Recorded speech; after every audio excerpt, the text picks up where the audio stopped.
Welcome to Big Brother NSFW. I'm joined as always by Johnny Fairplay, Matt Bischoff, and Karen Eisenberg. All season we've been saying, what's wrong with these people in this house? So there's no better guest to have join us than Rachel Swindler of BB20. Rachel, how are you? I'm doing great. I will never live that down. At least I have something I can take from being on Big Brother. And so I will take it. If what's wrong with Angela and what's wrong with anybody is my quote, then I will take it and gladly sit on the throne. So glad to be here. Yes. What are you thinking of the season so far overall, before we get into what happened on Sunday and some of the insanity that's gone down on the live feeds? I mean, I might as well say it. What's wrong with these all-stars? I mean, is this an all-star season? It's just been a lot of safe gameplay, a lot of people not, just voting with the HOH. I'm sure we'll get into it tonight. It was exciting.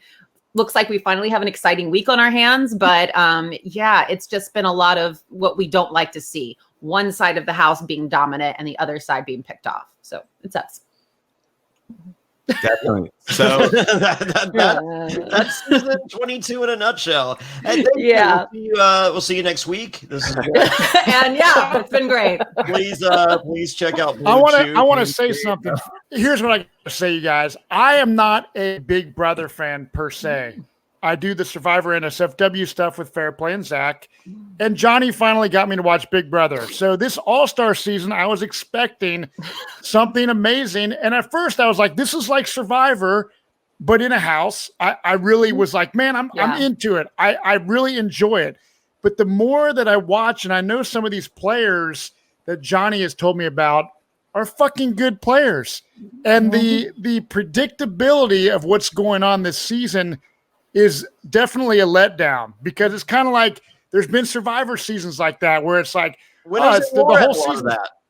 What's that? Yeah, it's like predictable. Yeah. And for me as a viewer, it's like, I want to see jaw-dropping moves strategically. Yeah. And I'm really not seeing it. And then on tonight's episode, I felt like Zach was saying, this freaking challenge, although it's like interesting watching people's strategy during the challenge and their commentary, the challenge lasted way too long. It's like the whole episode was this competition or whatever. And I don't know. I just think these players have a lot more game in them. And like I said, you're talking from somebody who doesn't even know necessarily how great of a players these people are. But people like Kevin, David, Pointless, Memphis earlier in the season was really like, man, this guy's intense, kind of a cocky asshole. As I said before, I like Memphis in real life, but on the show, kind of not my cup of tea. He's not having any airtime. The Ian dude is like, man, I have higher expectations, and it's just been a little bit slow. And I don't know.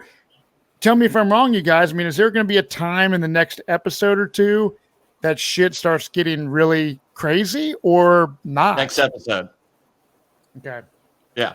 You're one episode away from shit finally starting.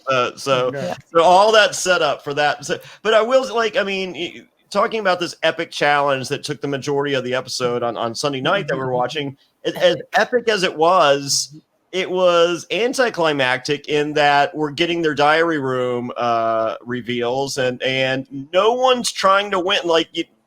We had a diary room from Dani saying that she doesn't want to win, and then she won somehow. Yeah.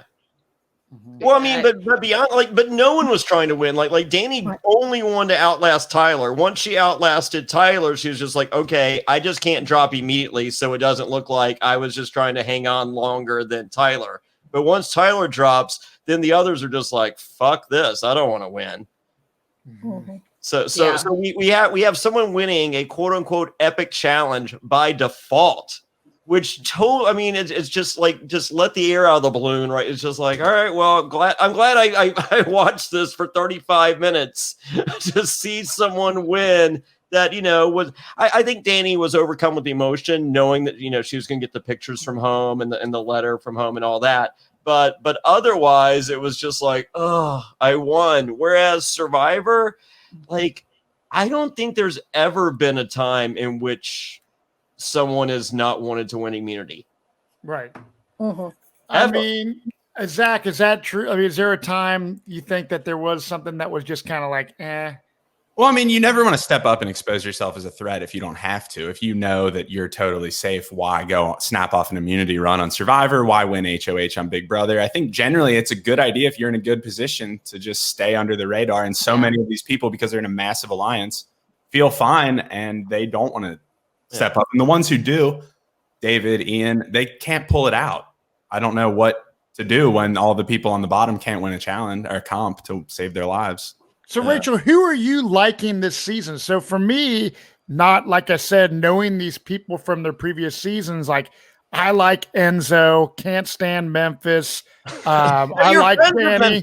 I know. I mean, we'll see. But that's fine. It's fine to say I like this guy in real life, but I don't like this character on my TV right now. Kevin is one of. I get that. Kevin's one of those guys. I think Kevin. I really want to like Kevin. I think he's a great guy, but as a Big Brother player, I just don't think he has a lot necessarily to offer. I don't know what he did on his previous season, but right now for me, Enzo is in first place as far as like who I'm digging. And that may be totally off, but I liked in this competition tonight how he's like, I liked how he was like joking around and talking shit up on that wall. I thought it's like entertainment. He brings entertainment. Yeah, Enzo's actually my winner pick. So but I liked Enzo in his previous season too. I was a Janelle fan. I wanted Janelle to go very far because Enzo's a similar player to me. Like when I was in the house, I love somebody who can play like a really great social game, and he's winning more comps this season. On his season, he didn't win as many comps. So he had two beasts beside him in his alliance. Yeah, so I just think Enzo is a very smart player, and he's played very smart throughout this entire thing. He knows what's going on every single week, so that's really nice to see. But I was a big Janelle fan. I wanted Janelle to go super far, but I was really sad that. Well, so did you saw what Janelle tweeted out? I think it was today, something along the lines of, she loved Kevin before, who is this guy in the house? And it was a clip of like one of the, because he got into some fights in 11, right? Yeah. I mean, he was a player. And now he's whining. I mean, I understand why he's whining, right? Well, no, because she said, why isn't this guy here? And why do we have this whiny bitch? Right. But that's what I'm saying. But he just continues to be the whiny bitch. And I've just had a really hard time liking him. And I actually had a patron reach out that saw that and said, and this is someone who has not watched Big Brother previously, but, watched and heard all the epic tales of the Janelles and Kaser and all that in the past. And their reply seems like she's not in the best position to be calling people still in the house a whiny bitch. Also, she's not in the best position to be asking why versions of players appearing on other seasons can't show up. I didn't see a queen, not to mention, at least in my fresh eyes opinion, Kevin's been the only likable person this entire season, including Janelle. Yeah, I mean, Kevin on his previous season, he made it to, I believe, Final 3, and he got rid of Jeff, who Jeff and Jordan, they were like the two big power couple in the house, very liked, America's favorite player. So he really he did something very big on his season, at least, because he was definitely not in the majority alliance, the likable alliance. And he ended up making it to Final 3. But yeah, I saw what Janelle tweeted out. And then I don't know if y'all saw Shima, who was on the season with Kevin. And she said, and she had made a comment and she said, people grow. They're not the same version they are from 11 years ago. So maybe that's not how he wanted to represent himself this year in the house. So he wanted to whine for the entire summer? I mean, I know. I don't know. I mean, I will say he is I feel like all these house guests are just very in their feelings and very emotional this year. And I don't know if it's just because that's the 2020 vibe and, everything that's going on and everybody's a little more sensitive given the times we're going through.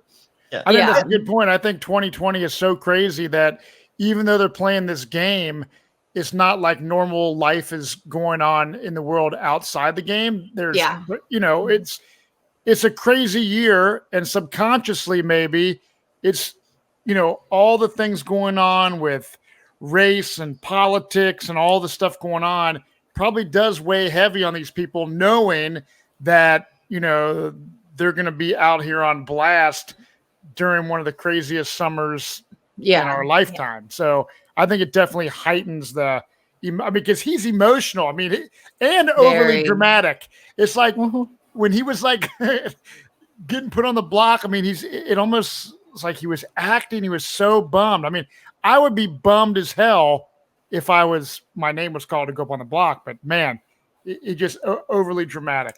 Well, Matt, I think what you're saying, Kevin did get a really good moment in the Sunday night episode. Finally, we got some characterization for him where he's talking about like the burden of representation for having to stand in for the entire LGBTQ community. And we started to see a little bit of what is weighing on him. And I think you're spot on that a lot of these people are so concerned with how they're going to be received. Yes. But it's a strange dichotomy when you have some players like Kevin being almost crippled because they're worried about how fans are going to react to them. And then other folks like Memphis and Dani mocking people who are on the autism spectrum. It's like the worst of both worlds seems to be what we're getting with concern to how people are going to take people's actions inside the house. Well, it's television, like reality TV in general, I think portrays the good and the bad in people. It's like you said, making fun of Ian because he rocks back and forth because he has autism, that's fucked up. But when you look at Facebook and shit, there's always fucking asshole people doing that type of shit, saying dumb crap. So real life is happening, and some people's true colors are showing. When we talked to Lex recently, it's like, man, if you're that much of a hateful, black-hearted person, like that shit that comes out of your mouth is pretty true if you're going to be a bully like that. And I'm hoping that people learn lessons when they watch themselves back on TV and like the humiliation. I mean, I would be humiliated if I said some derogatory comment about somebody on a show that I said it in the moment. I mean, I say dumb things on the podcast all the time, but hopefully these people will come to regret some of the things they've done when watching it back, and they learn from it and change in the future and apologize and maybe become an advocate for autism or something. You know what I mean? So hopefully we see a silver lining in this. I also wonder, and Johnny, I mean, you were on Fans versus Favorite season for about 3 seconds, right? You're the only one who was any. Well, but Matt also, right? What am I saying? But you were not playing as a favorite, if you will. I wonder whether this feels so much more personal because a lot of these people have these relationships outside the game. What happened between Lex and Boston Rob on All Stars, right, only happened because they had a pre-existing relationship outside the game, and then they came into the game. So same thing when Ian finds out that people were making fun of him. I mean, of course, he's going to be hurt when it's Memphis or whatever. But when he finds out that Nicole was one of those people, again, Nicole is somebody that he has a relationship with outside the house. And I feel like that makes it 10 times worse. Well, yeah, I agree. Well, what I'm saying, I think is even more applicable. I think some people's personalities are that of they agree with. I don't like Nicole F, but I don't think at heart she's a bad person. If I had to guess, and I might be she might be the worst person ever. I have no clue. Okay, but I don't think she is. And this is coming from someone that doesn't like her. And I think she's a very agreeable person in that if she's in a room and people are saying something, she's going to agree with those people, not to ruffle feathers, not to, but to be one of the cool kids. If the cool kids are saying something, she's going to go along with it because she doesn't want to be that outsider. And that's why she's been a successful Big Brother player. Yeah. She's very adaptable. Yeah. So for the same reason that this person won Big Brother is the same reason this person lost every social influencer sponsorship she had going into the house. Only took a couple of tries with a couple of guys. That's a good one. What's your view on that, Rachel?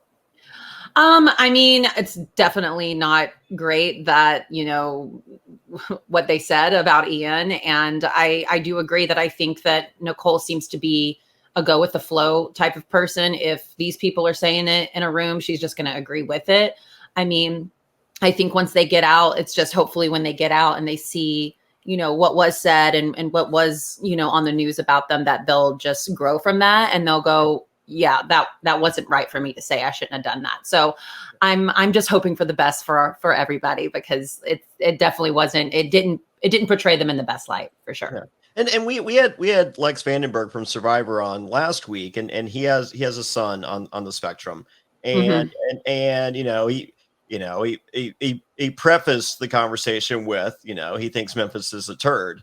But he followed it with he thinks that stuff like this is actually good, in that it does encourage discussion and it does encourage people to learn and see, like, I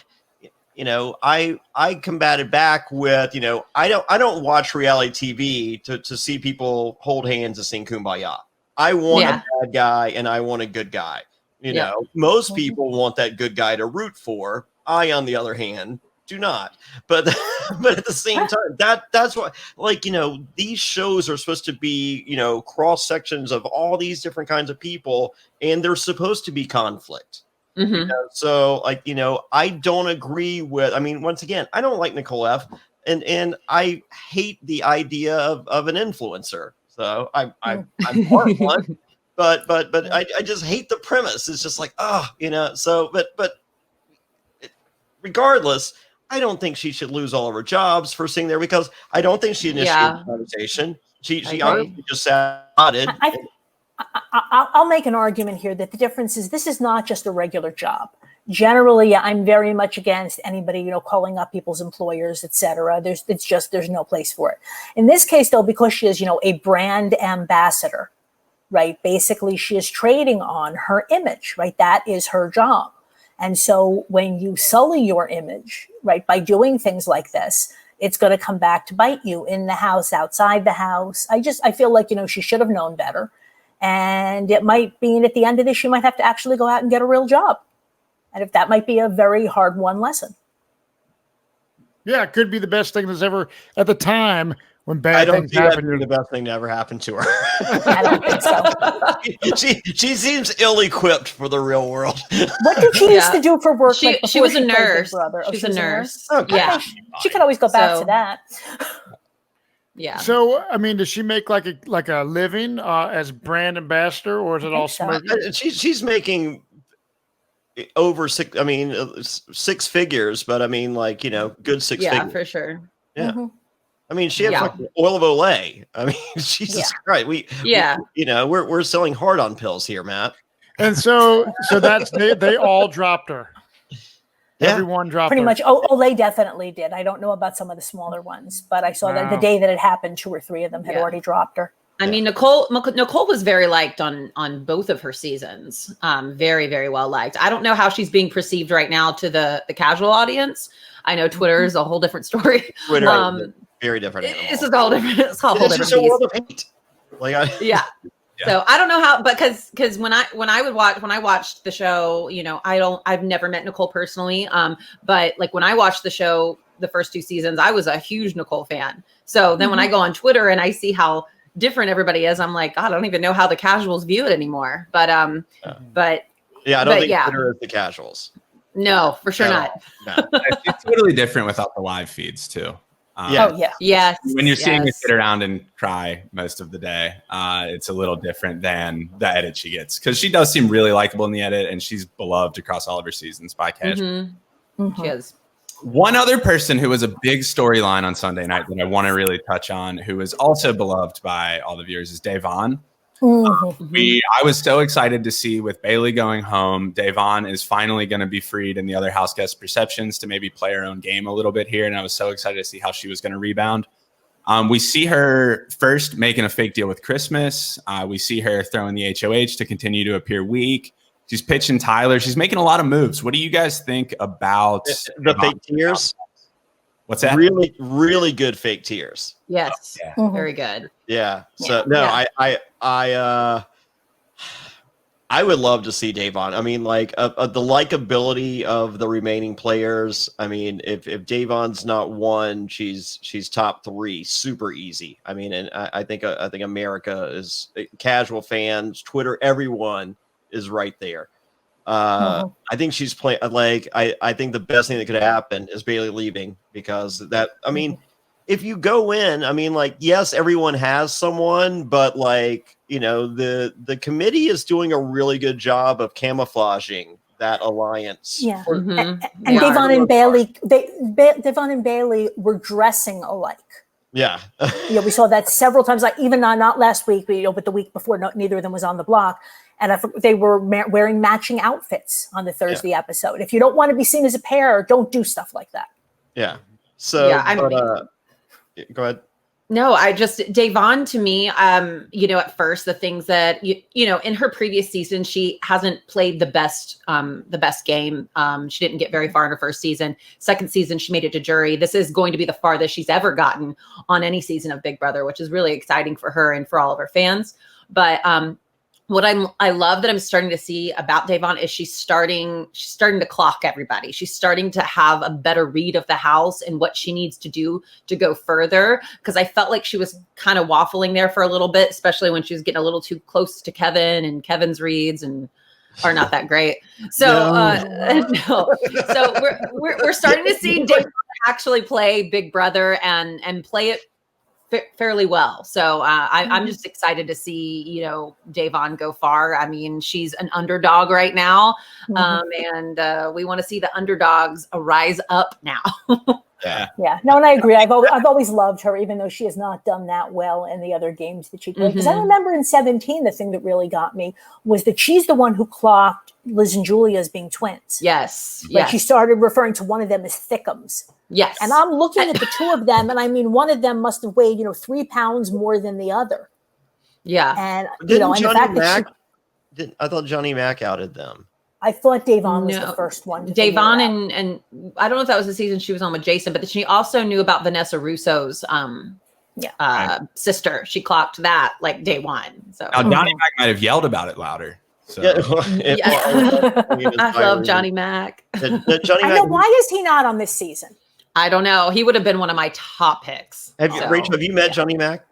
I have not, unfortunately. Oh, have you? Yes. Oh, I That doesn't sound promising. For the record, I like Johnny Mac, and I don't want to. And he's likable. He yells in real life too.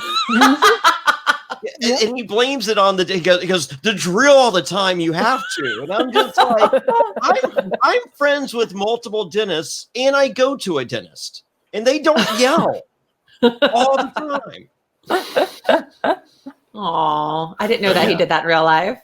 Yes, he does, like just nonstop. He just Johnny Mac, and I'm like, oh my god, love him anyway, though. Yeah, I do. For the record, I unfortunately, like, it's like when you guys go to vote out or to evict someone, I cast my vote to evict.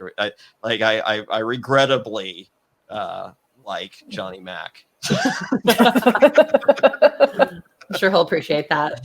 I think I might have just saved him as a guest right there. That he's watching. He's like, "How's this going to play out?" I'm gonna yell. Either way, he's gonna yell at the monitor. But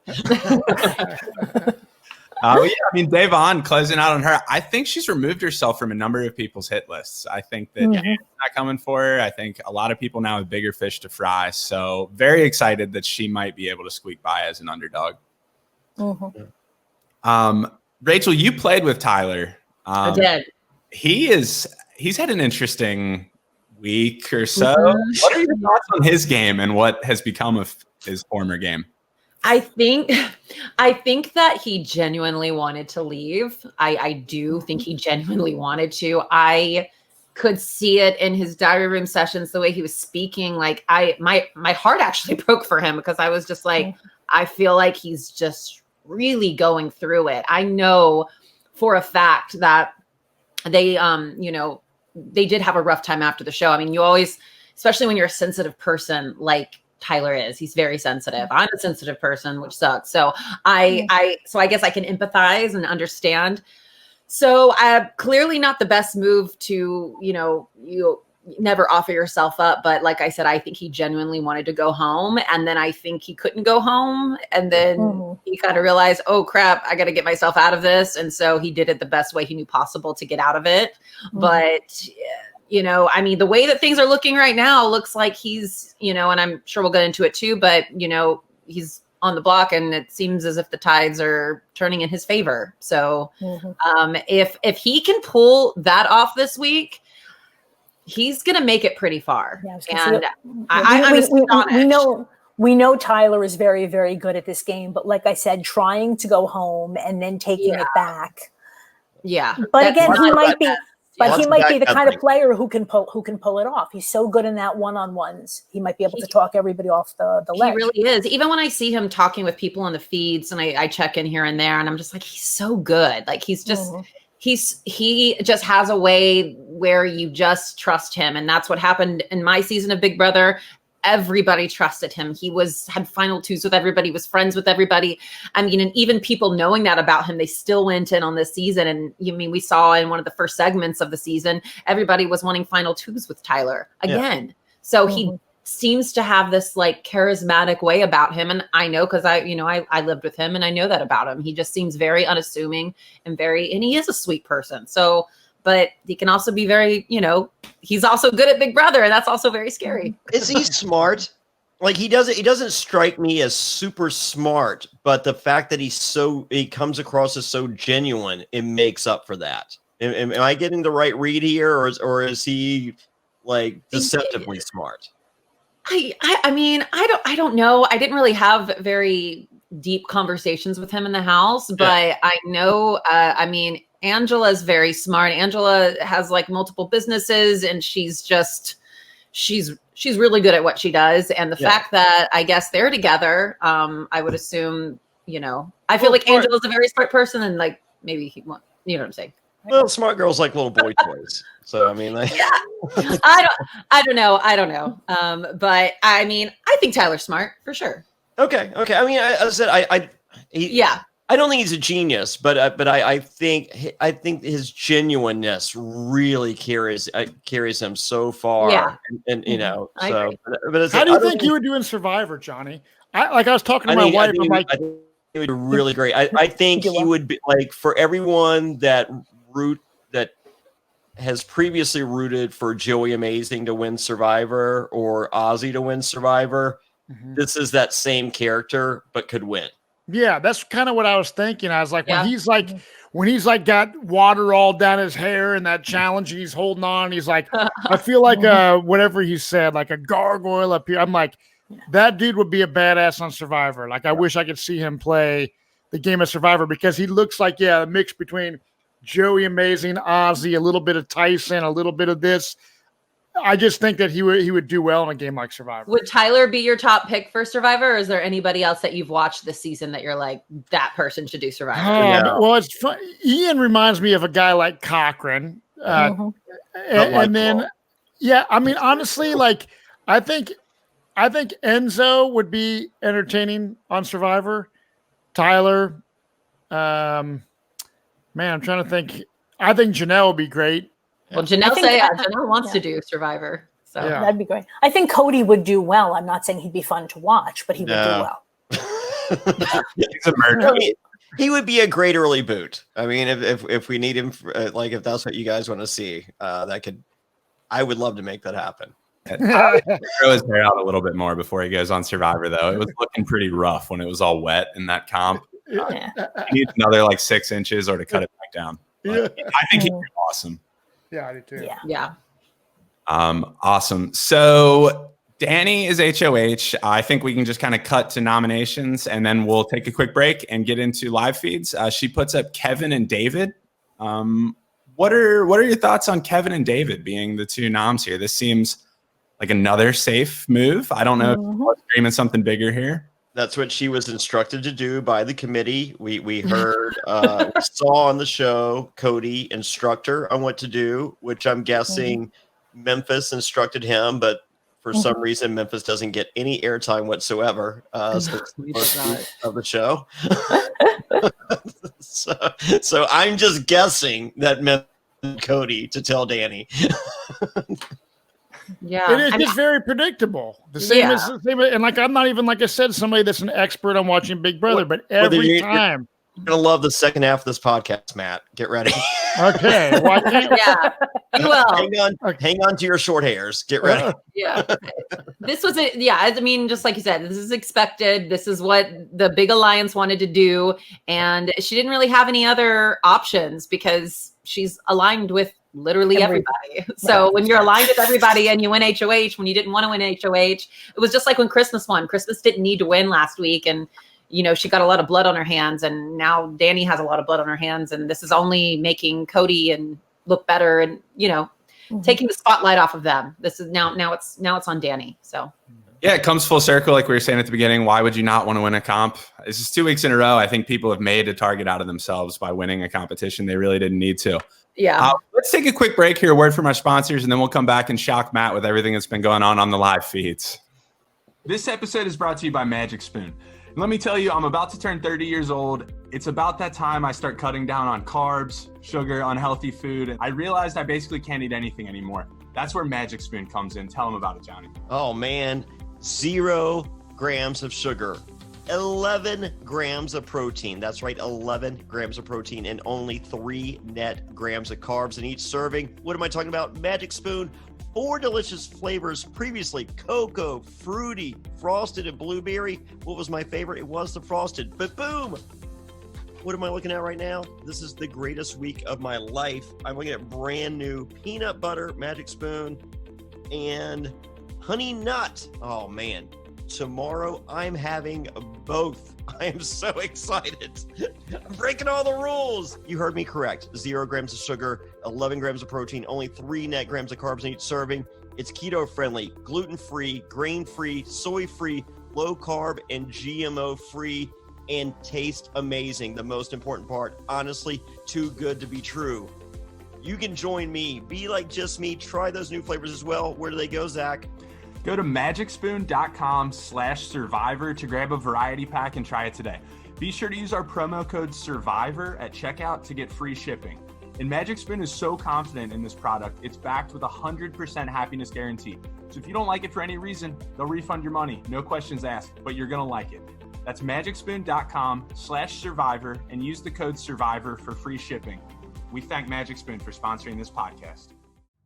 Any fool can climb a wall or crawl through sand, but as every fan knows, Survivor challenges are won or lost at the puzzle. The most successful players are puzzle masters, and you can be one too.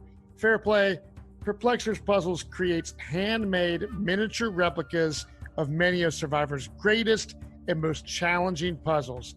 Find out if you have what it takes by visiting the Perplexers Puzzle store on Etsy, or simply visiting survivorpuzzle.com. Enter promo code FAIRPLAY, FAIRPLAY, at checkout for a 10% discount. And let me tell you, I'm hanging out on my patio on these beautiful summer nights.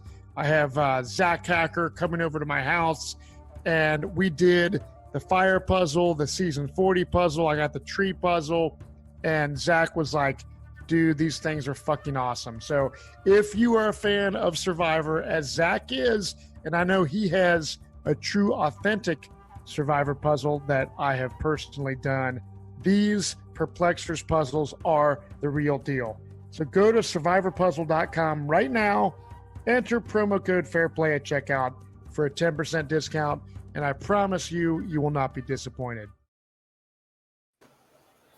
And we're back. So, Karen, we're going to let you take it away now and tell us all of the craziness that's going on the live feeds. Well, wish me luck. I know that Rachel's been watching, and Zach, you'll help me with this because a lot has been happening. The first thing I just want to say, Matt, get ready to shit yourself. Now, let's not go that far. But the first thing I just have to say, because I've been going around calling Christmas a convicted felon. She's not a convicted felon, okay?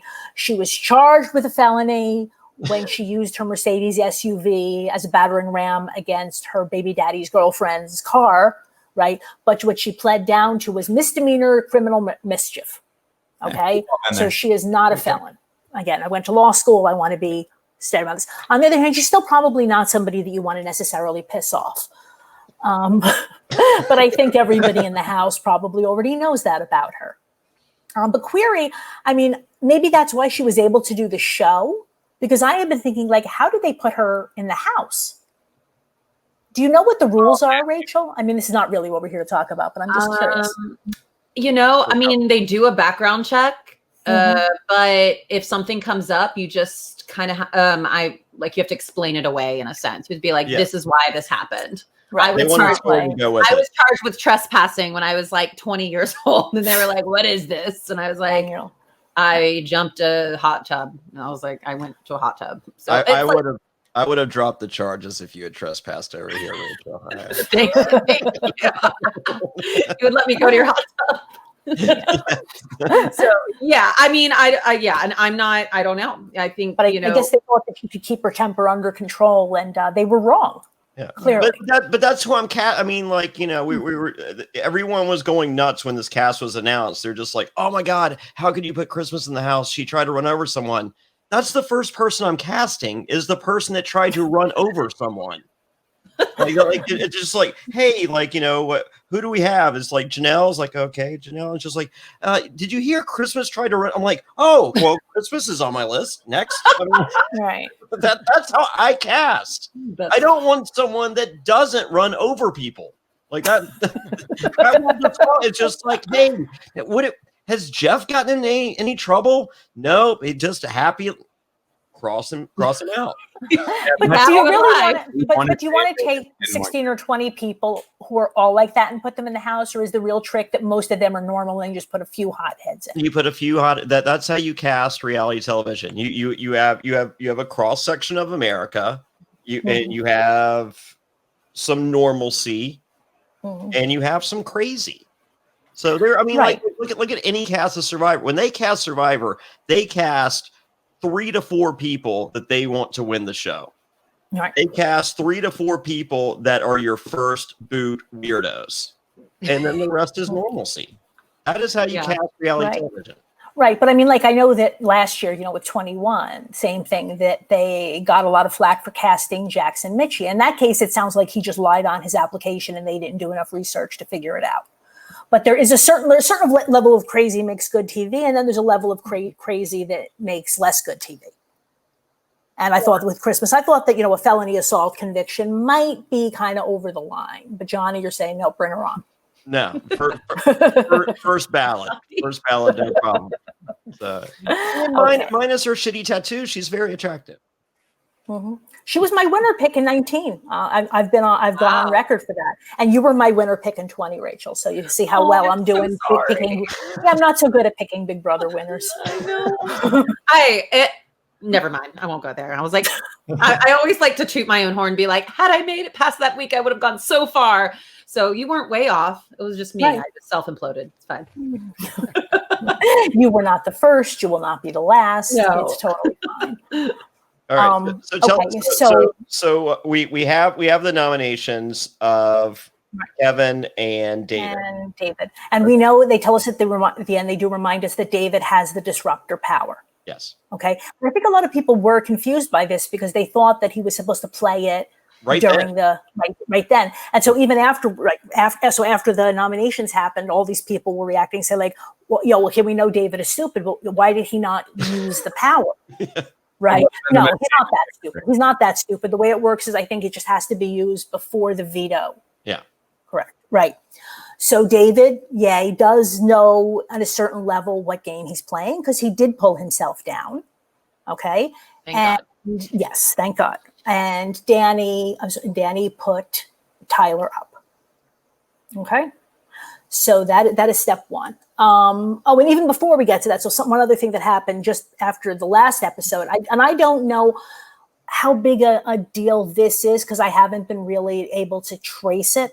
But did you hear, Rachel, I think like on Thursday night that Kevin somebody said, I heard that, you know, they said that they heard, so Julie said something. I'm sorry. Oh, yeah. very well. Yes. And Kevin read her lips or something. So somebody said that they heard that Christmas and Tyler have a final 2. Yes. What was that about? What exactly did Kevin figure out? It was something like Dani and I think it was that he heard Dani and Christmas's name, or he saw her mouth Dani and Christmas both, or something like that. So that led Kevin to believe that Dani and Christmas are working together, or voted the same, or just, I think, are working together. That's what I thought I read, but I thought I heard that they thought Christmas and Tyler have a final 2. I don't know if anybody, it's like the wall yeller. Nobody's even really sure what they heard. Yeah. But it's sloppy. Has this ever happened before? I mean, Julie, again, as a pro, I'm surprised that this happened. Yeah, I don't think that's ever happened before. I mean, I don't know. I'm not sure. There's been a lot of people trying to get into that house this year. Right. And it's possible that it's a whole lot of nothing. But when it first happened on Thursday night, it looked like it might be a big thing, because I was like, what did he hear? Yeah. I feel like I haven't heard anybody else talk about it. So maybe he's forgotten about it now. Like they tend to forget everything that is yelled over a wall or said. They're just like, oh, that happened. I won't acknowledge the fact that happened. So that seems to keep happening. Right. Right. Yeah. And the wall yellers are out of control. How many wall yellers have we had now? We don't even know, because they keep just turning off the feeds. Seems every night it's shut down. Yeah. Mm-hmm. That's crazy. Yeah. Which means that they can't use the backyard, which makes them crankier. So we've got Kevin and Tyler on the block. Right. So Kevin and Tyler are on the block. So and let's break that down a little bit. Do we think in any way Kevin is going to go home if he's sitting next to Tyler, or? Well, again, the committee doesn't want him to go home. Tyler might want to go home, but again, it seems that he has. I mean, if he was going to leave, it made a whole lot more sense to leave last week. Right? Yeah. He wouldn't have had to go to jury. He just kind of got home to Angela. Given that he's still there, let's assume that he's going to try to actually play the game. Okay. Okay. And the committee, like I said, I'm not so sure that this is the right decision, but they want to keep him. They have this idea of, we have to take Tyler out, but it's a little bit early. Yeah. So did Dani go rogue then? How does Tyler end up on the block if they're all saying they're keeping him? I mean, he can put, because she has to put, she was not expecting to have to put somebody else up. So her thing is right that, he's just a pawn, right? Kevin is going to, and I do think that the intent was going to be for Kevin to go home. But again, there's certainly some people in the house who, because this is what I was saying, like, there are not that many chances to take Tyler out, right? If you have Tyler on the block, I wouldn't be so ready to say, we don't need to get him out now. Let's get him out in 3 or 4 weeks. That's a questionable call. Well, but here's the thing. If the committee is solid, and other than the interactions between Dani and Tyler, they have been solid through and through. Right. You can count on Tyler to win an HOH or a POV. Yep. At least 1 or 8 between now and the end of the show.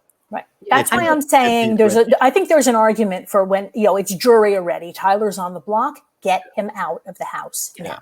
I think the committee is playing a lot like Level 6 did in my season, which is they're really sticking together, and they want to make it as far as they can and continue to control the numbers in the house until they have to pick each other off. I'm seeing very similar Level 6 gameplay. So, I think that's what they're doing. And I think that they just view Tyler as such an asset to their team. Like you said, Johnny, he can win an HOH. He's a proven fierce competitor. And I think, it's too early. It's too early. We got to maintain the numbers. And that's why they're saying it's too early for him to go home. Which is it? I don't know. I'm not, I don't know how they're feeling in the house, but I do, the gamer of me, or the fan of me, wants to go, God, you got Tyler on the block, get him out now. But I don't know if I was in the house, I would maybe feel differently. Not only is Tyler a proven commodity to win an HOH or to win a POV, everyone else is a proven commodity to not win an HOH or POV. So if you have him locked in, now is not the time. So but we also don't know who's been throwing stuff in these first couple weeks too, because I feel like a lot of people did that. I did that my season. I threw basically almost all the competitions before I left, except for the veto that I literally got in last place on. But but yeah, so we could really see in Big Brother a lot of the time and how the strategy has changed over the years is people don't want to win in the beginning. A lot of people don't want to. And so that's why we're seeing a lot of this throwing. And then at the end, people start ramping it up, which is exactly what like Casey did my season. She won like almost all the competitions in the second half and then she ended up winning. And you're also on a returnee season, a recurring theme that you see throughout Big Brother and Survivor is you have players go, I played too hard, too fast my first time or my that's last. what Tyler has said. That's what Tyler said about this one. That's what Dani said as well about her game. I am not repeating my same mistake. Right. But I want people to go hard. Right. But in any case, the whole question of Kevin versus Tyler is kind of irrelevant now because Veto was played. And I can't even quite figure out what it is. It seems like it might just be like a brand new comp. But whatever it was played and Davonne won Veto. Her first competition win ever, correct? Yep. Yes. Yay! Yes. Very, very, very, very happy about that. So then she and Dani have an interesting conversation about the veto, right? And there was a lot of discussion on Twitter and Reddit and everywhere else about whether Day should play it or not, right? Whether she should use it.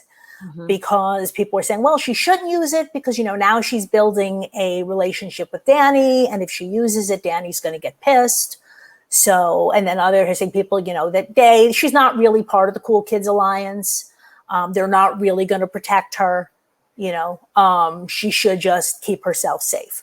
So after some back and forth on that, but what's interesting about this was that Dani got it. Dani kind of forgave her, gave her permission to use it. I mean, that was not the language that was used, but that's basically what happened was that, Davonne said, she said, I have to use the veto, right? People are yelling at the TV, right? Telling me to use it. And Dani said, I get it. I won't stop you, right? I'm not going to hold it against you if you have to use it. And then of course the committee was very unhappy about that. Like, tell her not to use the veto. Why are you telling her it's okay? In the end, she did use it. But this was the other thing. The reason that Dani really wanted Day not to use it. Obviously, you never want to be in a situation where you have to put 4 people on the block. Yeah. Right. Which is what happened to her. It's like what happened to Cody in the beginning of, 19. I think he had 5. Especially in a week when you don't want to win, don't need to win. And now right.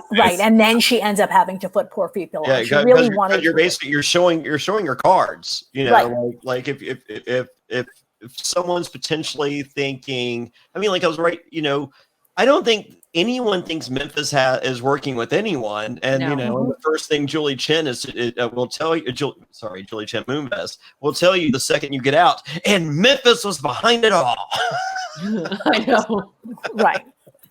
We've seen nothing to reflect that since the first week. But we are reminded each week that Memphis is behind it all.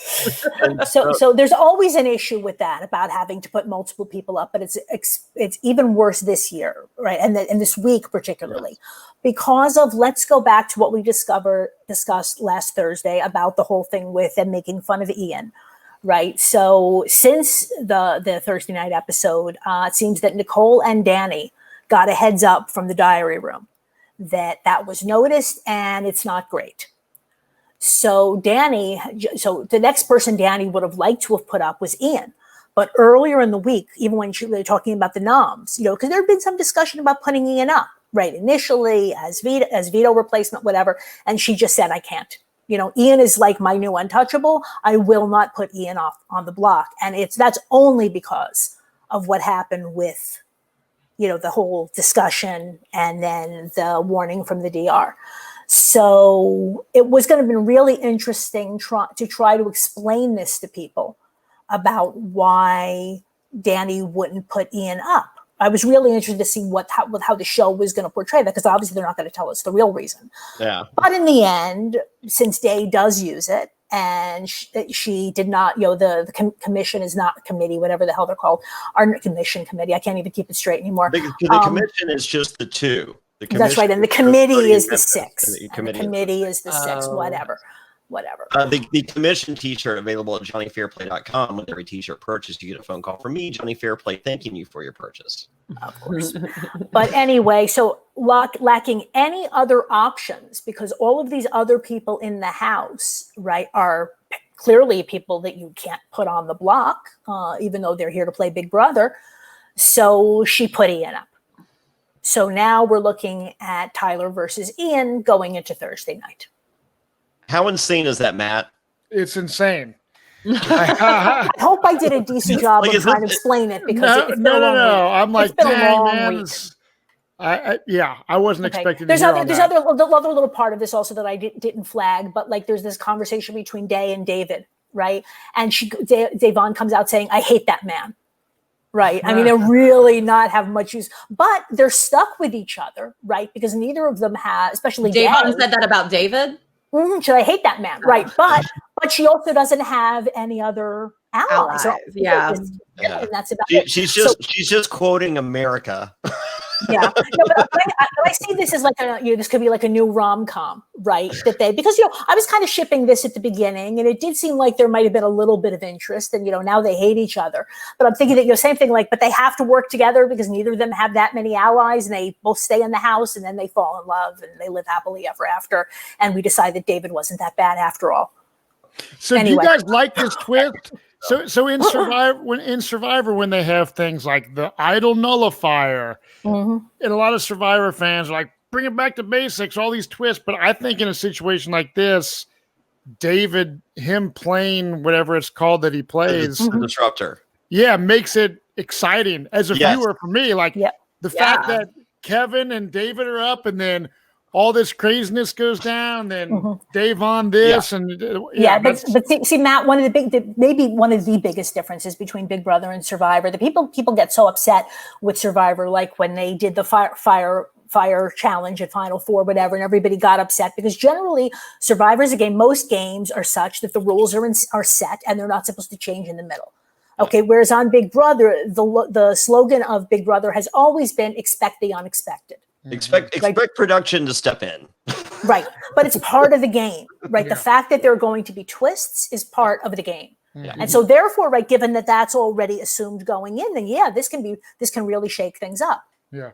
Well, that's fun. That's exciting. So when you turned off your television last night, you're just like, I watched it tonight. I I got done 2 minutes and I was like, so this news. So you turn on the TV, you're just like, oh, Kevin and David, boring week. And then you sit down now, you're just like, Ian and fucking Tyler, the two people that are probably the best two players left in the house are on the fucking block. This is insane. It is insane.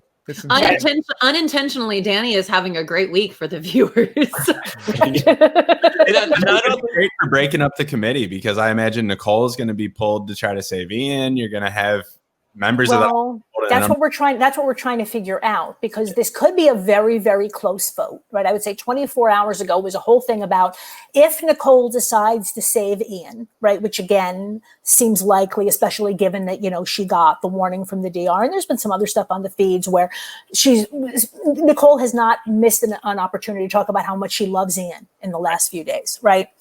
So she really wants to be able to keep him in. But there was a vote. I'd have to break this out. But it seems like there could be a tie vote. A tie vote. If Nicole votes, well, let's figure this out because it's the commission. So generally the commission votes to evict Ian, right? Yep. So that's, you can try to figure this out with me. So it's Cody, Memphis, Christmas.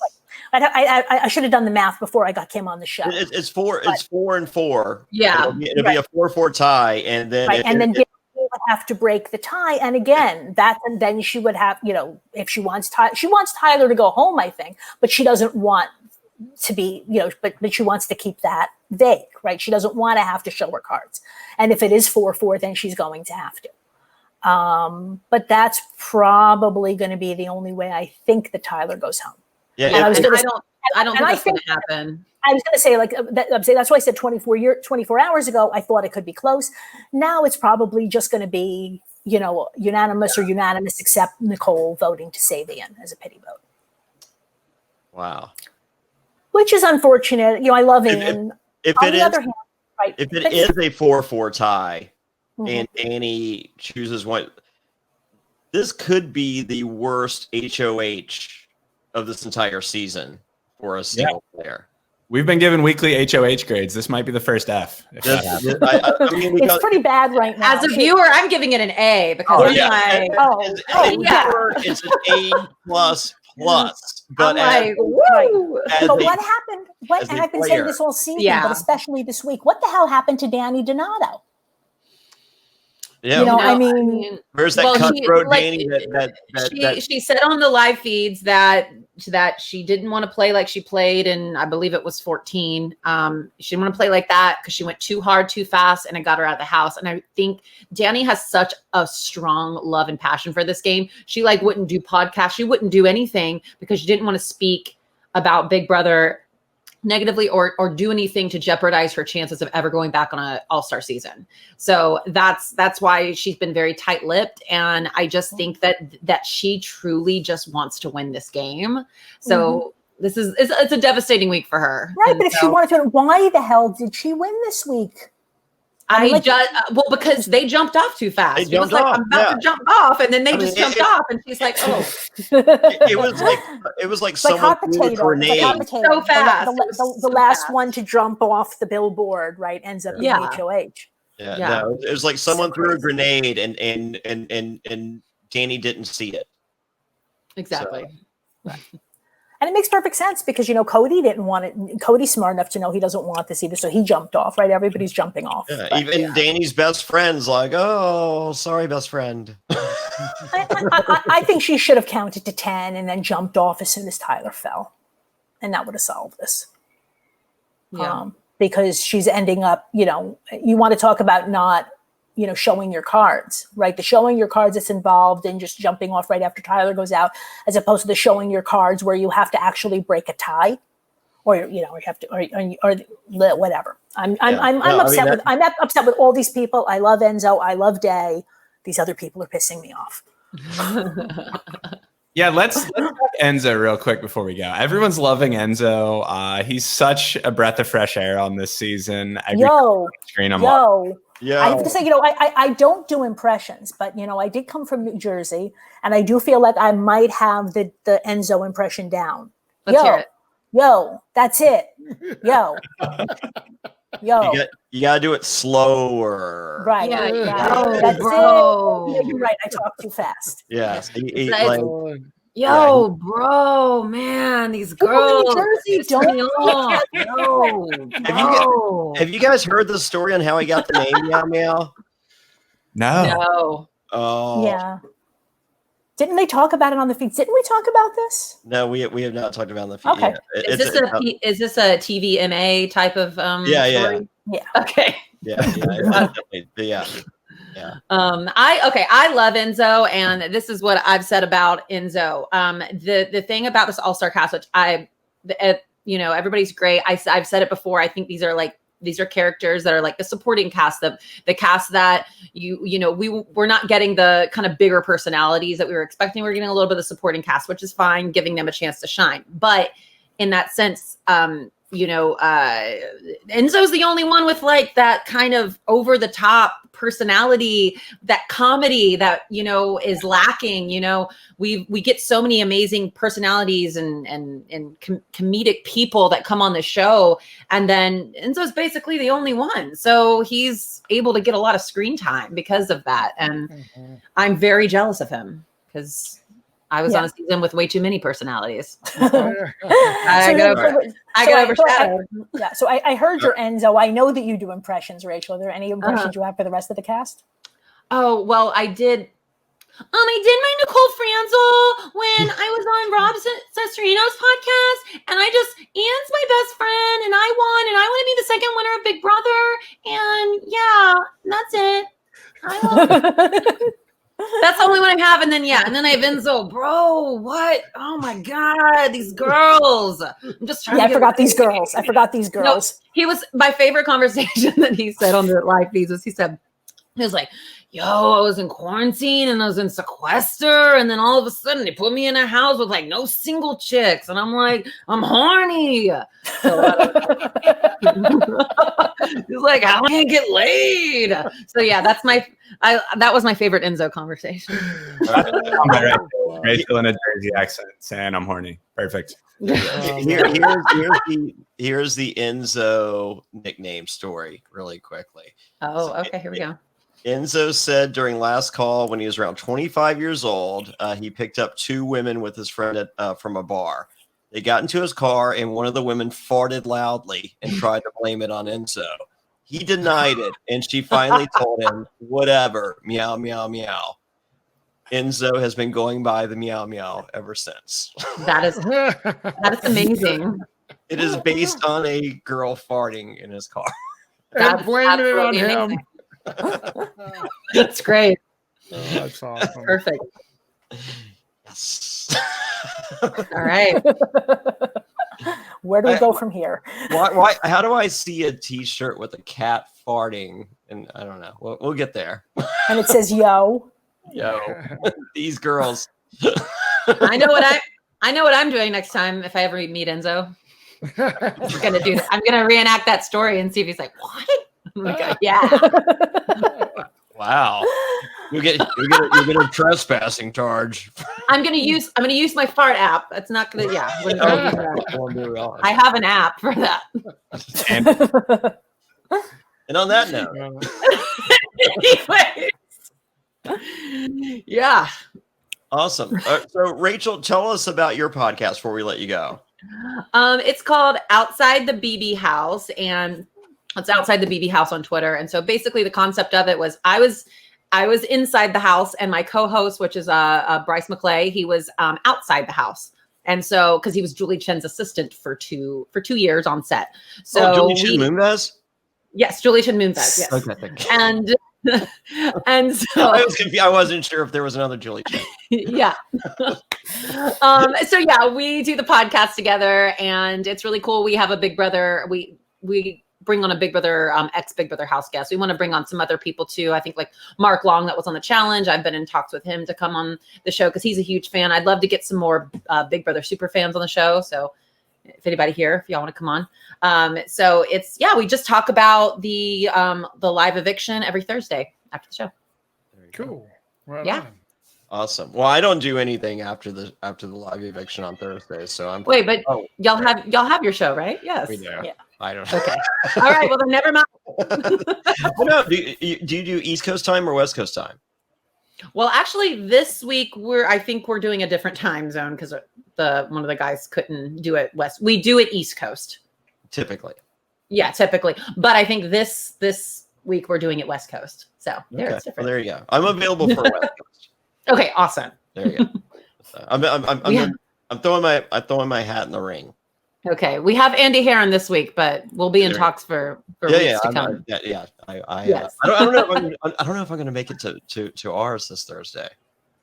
Oh There's a no! restaurant opening. Like I got like a VIP restaurant opening thing. We'll see. I don't know. Probably not. It's gonna be a good one, but Well, we just talked about everything interesting that happened this week. yeah, there you go. Right, really. And we're just going to be mourning Ian, one of our favorite players of all time. I know. On the other Yeah. hand, he really should have been first out. I mean, that's my only consolation here. Yeah. Well, it sucks because like I love Ian, and I think Ian is an amazing player. And Matt, who's a newbie watching, is just like, I like this Ian guy, but he's not doing anything. But we do hear this week, Ian's just like, I'm finally playing. Like I purposely haven't played because you don't. Like that's the rules of this game. If you're really good, don't play the first half. And so now he's playing, and then now because of David of all people. Right. On the one hand, it is good that the power shook up the game. On the other hand, if the power didn't exist, Ian would not be in any danger right now. Yeah, sucks for Ian. It does suck. Yeah, maybe Tyler will go. I mean, I said the time is. I mean, if the committee, if there was any fault in or any crack in the armor of the committee, this is the week. But if it's not, it is not the week. So we shall see. So everyone, of course, a way to support the podcast is to go to Apple Podcasts, Spotify, or wherever you podcast, rate us 5 stars, click that subscribe button. That helps with our numbers, our advertisers, and everything else. Also, the best way to support the podcast, of course, is to become a patron. Go to adfreensfw.com to become a patron now. I guess we can announce it here. First, we have Survivor NSFW buffs that are going to be available on one of our patron tiers. The guys here, other than Rachel, have seen the design. It is awesome. We are so happy. They're made by Buff. These are actually official buffs. Very excited about that. So for more details, head on over to adfreensfw.com. We're going to have those going up, that new tier going up later this week. And if you're a buff collector, they're a very special color. They are a very special color if you're a buff collector. So, but Rachel, where can everybody find you on Twitter before we let you go? Oh yeah, you can find me at Rachel Swin. So. And how do you spell that? Because RACHIESWIN. Okay. I get very upset because I listen to so many podcasts and they're just like, I met someone and I'm just like, you could spell that more than one way. Yeah. So there's the clarification for everybody. Please follow me. I tweet out about all different kinds of stuff. Rachel is fire on social media, so do it. I'm what? Very, very fire.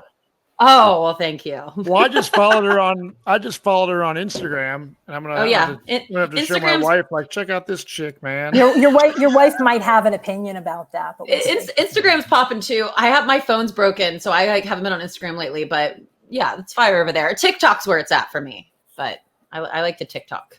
There you go. So does my 12-year-old. So there we go. Hey, we got a lot in common. A lot. Yeah. I feel very old on that app, but it's okay. Yeah. Awesome. Well, thank you so much for joining us. You were amazing, and we all knew you would be. Like everyone was really excited when I told them that you were joining us, and then we gave the patrons a sneak peek as well. They were pretty excited as well they should be. And now everyone's going to be excited. You're so beautiful and so funny. Oh, and thank you. You're extremely informative. Thank you. Everyone, please check out Rachel's podcast. Follow her on all of her social media, including the TikTok. And thank you so much. Yeah, thank you for having me. Appreciate it. All right. So summer's here. It's crazy hot outside. We all know that you should drink more water. And by the time you feel thirsty, it's too late. You're already dehydrated. You can't focus and you feel tired. Drinking enough water is critical for a healthy lifestyle. It increases your brain power and boosts your productivity. It prevents headaches and increases your total focus. Not only that, it improves your skin and mood. It helps your digestion and it gives you energy. It prevents bad breath and can even help you lose weight. Holy moly, this is the dating cure if I've ever heard of one. But how much water should you drink each day? 10 cups, a gallon? The good news is it doesn't have to be that complicated. And that's why I start my day with Hydrant, because Hydrant helps you hydrate faster. What is Hydrant? Well, they've created a refreshing electrolyte powder that you mix directly into water to more efficiently and effectively hydrate your body. It hydrates you quickly and keeps you going for longer. Each rapid hydration mix has the 4 essential electrolytes your body needs: sodium, potassium, magnesium, and zinc. And it packs a punch to help your body hydrate fast and stay hydrated.